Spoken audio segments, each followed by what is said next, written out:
Hi guys and welcome back to the channel. Today I've got two replays in the Swedish Tier 10 heavy tank, the Kranvagn. Now what do I think about the Kranvagn? Well, I actually quite enjoy it. A lot of people talk smack about it, but I think it's pretty darn good, to be honest. Like, and the one thing that makes this tank good is the turret armour. Like, that turret armour it has is insane. I mean, 12 degrees of gun depression is also fantastic, right? So, the 12 degrees of gun depression coupled with the fantastic turret this tank has is amazing. And obviously having 1600 clip as well is also great. The intro clip's a bit slow, but at the same time you've got the turret armour, unlike the 50B, to sit on a ridgeline and drop. Because that really, the tank that is comparable to this is the 50B. Now this has armour compared to the 50B. I'm not a big fan of the 50B myself. I don't really like it, to be honest. It's got speed, but it's got no armour, and the gun handling feels derpy to me. Every time I use it, it just doesn't hit as many shots as it should. Now this gun handling does feel derpy, but at the same time, it's a world above the Emil 2 and its gun handling, because the gun on the Emil 2 loves to miss shots, and it's very annoying. And obviously this has the same gun, but all the stats of it are better, and generally it's okay. Now it does lack from a bit of pen. I think it's got 248 on its standard and its APCR, obviously, so it can really struggle. Like that 705A over there, likelihood of penning that, especially at the distance with APCR, not very likely at all. As you see, it's an orange lower plate. Yeah, the likelihood of penning it's not there. I'm more likely to load the heat, and that's the other thing. The heat pen at 300 is also not very good.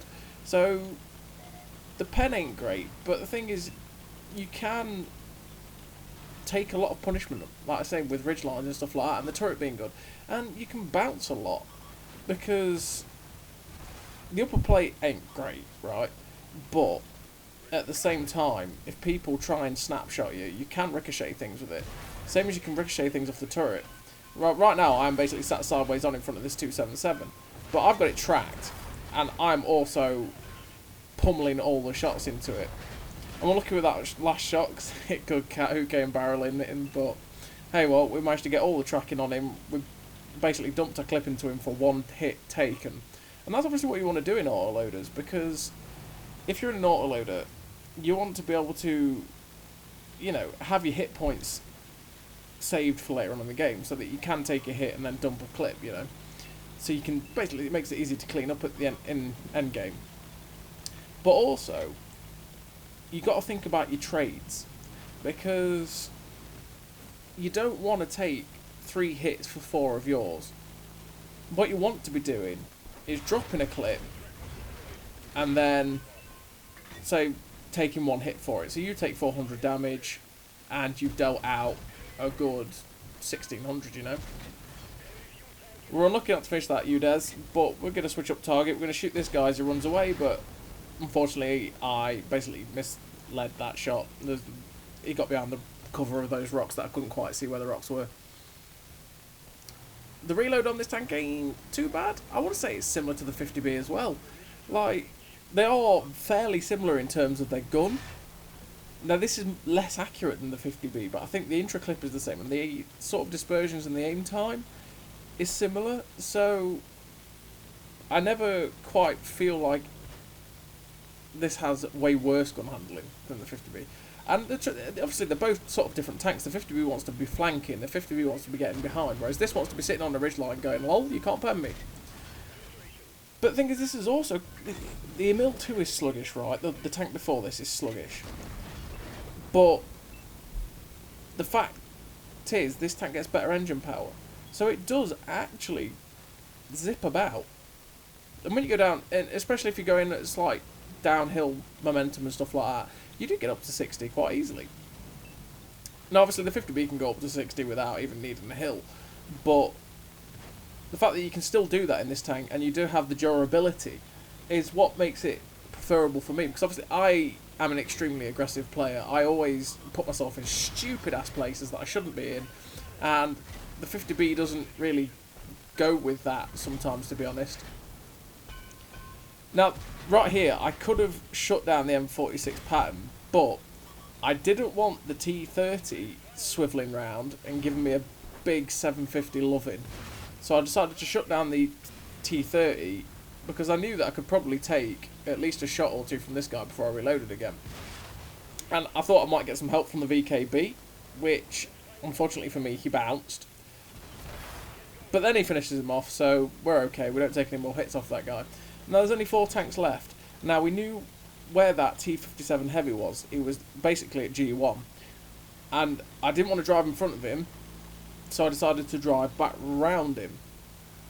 Now, I always go into this, how bad this map is, but we've done alright in this game. And it's, you know, that's the way I like to play it, is what I've done, which is come through the middle and then go this way. Because that middle area, HJK, it's just it's a poor place on the map.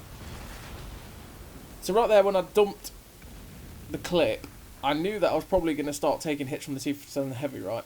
But it was my last opportunity to get damage in the game, so I was happy to drop the clip if I was to pen all my shots, get 1600 damage off him, and then just die to him, because it's like, well, it's the only damage I was ever going to get off anyway, so hey, well. I mean, we ended the game with 6.7k damage, 1600 base, couple of kills, and generally nice game for the Kranvagn. It's only a first class, but hey, it showed what this tank can be capable of. And then we've got this game on Fisherman's Bay.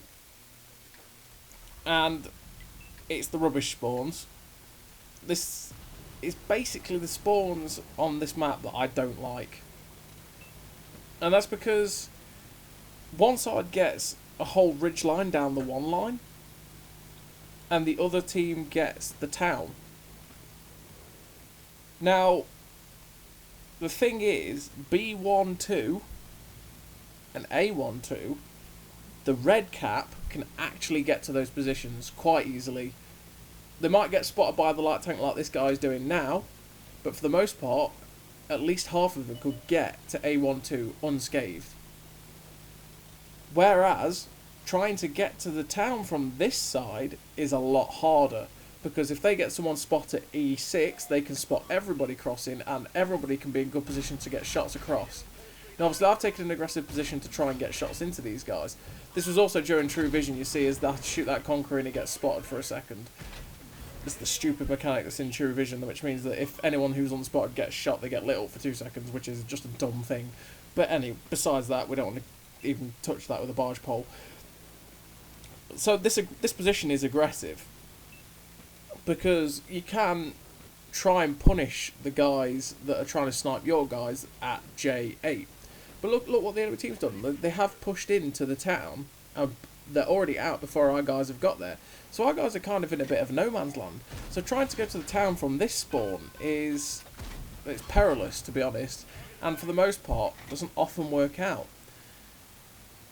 And the thing is, you can get bogged down from our spawn on the one line incredibly easy as well, because if they have enough tanks go to B12, then they can just start shooting everything down the one line, because they can get it spotted up and they can shoot it now. And that's the other thing, they've got the cover of the houses as well, and they might have stuff that sits at D4, like that light tank that just got spotted up there, who will spot all our guys that are camping on the little sniper spots. So this spawn is kind of disadvantaged, and generally from my experience, I mean, I'm talking from my experience, other people probably have different experiences of the map, because that's just the way this game, and to be honest, all games go into it really, where my experience of it is different probably to some of yours. But my experience is generally our spawn that we were in now does tend to lose unless people make extremely aggressive positions. Extremely aggressive pushes, I should say. Now the problem is, right, and this is late game pushers as well for me from this spawn that we're in, is that if we manage to win B1, B2, it's quite easy for them to have people camping in the bushes at A6, A7, and you will not spot them unless you get incredibly close. And that's a problem, because then you just get shot up from everywhere trying to spot those guys, and you're most likely going to die. And you get spotted way before, because of the foliage, you get spotted way before you get into position to be able to shoot them. And most of the time as well, they're actually behind ridge lines, so if they've got good armour, like I've had Diamondbacks go there and it's just a pain in the ass.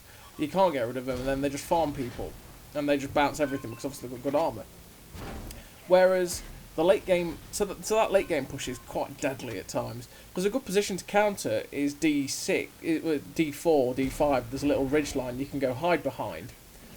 But the thing is, you can still get shot from A5, A6, but you can't spot them, and they can shoot you and spot you with impunity, especially if they've got good camo, and that's very annoying. Whereas their late game push, they can push to F5, F6, right, and be hull down pretty much to everything and everyone. And they can spot most things. And if anyone pushes up the K line as well, there's enough pushes for them to, say, light tanks, for instance, sit in the bushes, not get spotted, and spot the sniper hills. And those that are spotted at F5, 6 will be hulled down to everybody along the K line. 1 line, sorry. And that just makes this spawn we're on a pain in the ass. And what's happened at J2 right now, if you see that little gaggle of tanks there, is what happens quite a lot. Which means that you just throw half of the map because no one wants to push. And that's why I don't like this spawn on Fisherman's Bay. That's why the normal spawns we get are way better, and I'll never understand why they made these spawns. But hey, well, how is it going in this game? Well, we've got some spotting. We've got 2k spotting from sitting at that aggressive position we took earlier on. We've got 2.8k. We've missed quite a lot of shots, though. The gun's misbehaved quite a bit, which is what does happen to this tank, which is why I think people do dislike this tank. Because the gun does have that habit of just saying, I could shoot that guy over there, but about that, I like that piece of dirt over there. I really do love that dirt. I'm going to shoot that instead, you know? And it does do that. So here we go. This is the ridge line I'm on about, right? This little ridge line here is very nice. And it's quite good for the Kranvagn, right? Because we can be hulled down and shoot. But like I say, things over there at A5 can sit in bushes and spot you and shoot you without you being able to shoot it. But obviously, this is true vision. How did I pen that Conqueror? Sorry, I don't know how I penned that Conqueror then. I just took a shot and it went in. You take the rough with the smooth, you take it, you run with it, and you accept it for all it was worth. But anyway, yeah, so it's true vision. I could basically see over there and know that it was just basically that Valor. He was the only one over there. I'm trying to see him now.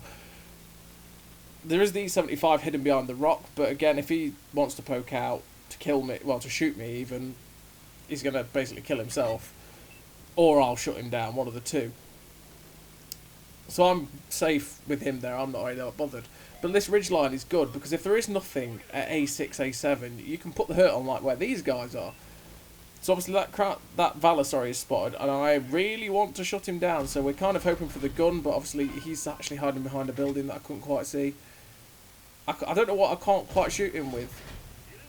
Oh, we bounced. We missed. And we're trying to shut him down, but no, it's not happening. So we're going to see if we can actually put a shot in at someone. So we'll try and shoot the Kampfpanzer, but unfortunately hit the dead wreck in front of us as well. So a dud clip, unfortunately, which is not ideal. But we are getting spotting again, so we're up to 2.8k now. We're spotting these guys that were sat in front of us, plus we're spotting, we're probably one spotting the Valor, to be fair, because it's a heavy tank. It's when you get the stealthy TDs and stealthy light tanks and stuff like that over there, that's when it becomes a bit of a problem.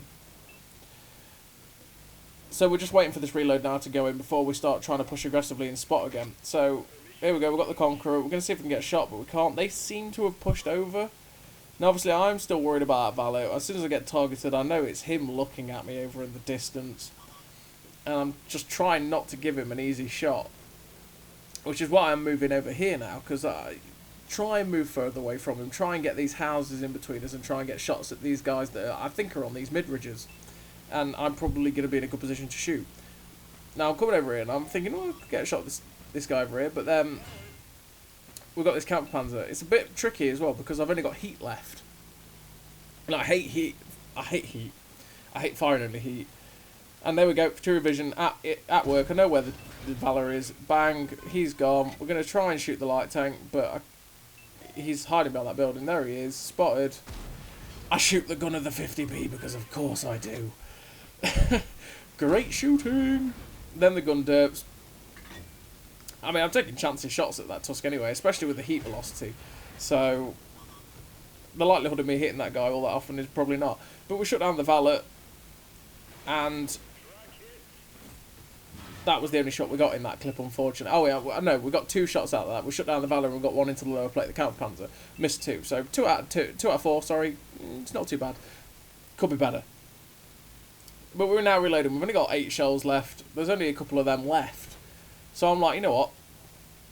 I'm going to charge over. I'm going to drop my clip into this Kranvagn. I was probably a little bit too aggressive at this point.